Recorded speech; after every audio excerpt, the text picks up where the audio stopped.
Trump threatens China with tariffs on a further $300 billion of goods. Shannon, Ireland, June 6. Reuters. U.S. President Donald Trump threatened to hit China with tariffs on it. Tensions between the world's two largest economies have risen sharply since talks aimed at ending a festering trade war broke down in early May.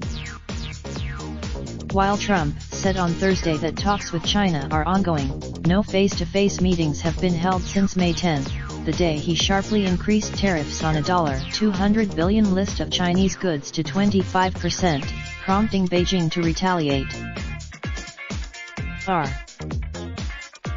But China's Commerce Ministry also said on Thursday that Beijing would have to adopt necessary countermeasures if Washington unilaterally escalates trade tensions, and that U.S. pressure have caused serious setbacks to the trade talks. The International Monetary Fund warned on Wednesday that escalating tariff threats were sapping business and market confidence, and could slow global growth that is currently expected to improve next year.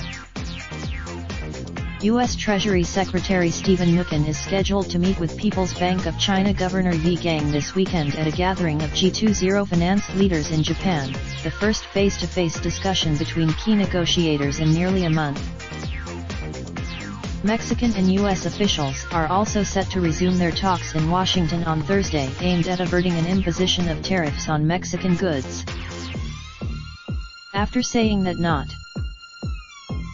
he reiterated that 5% tariffs on all Mexico's exports to the United States due to start on Monday will go ahead if progress is not made.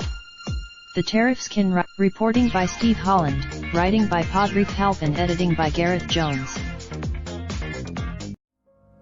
Raindrop, drop top, smoking, no cooking the hot pot. Fucking on your bitch, yeah, that. Looking up, open the park pot.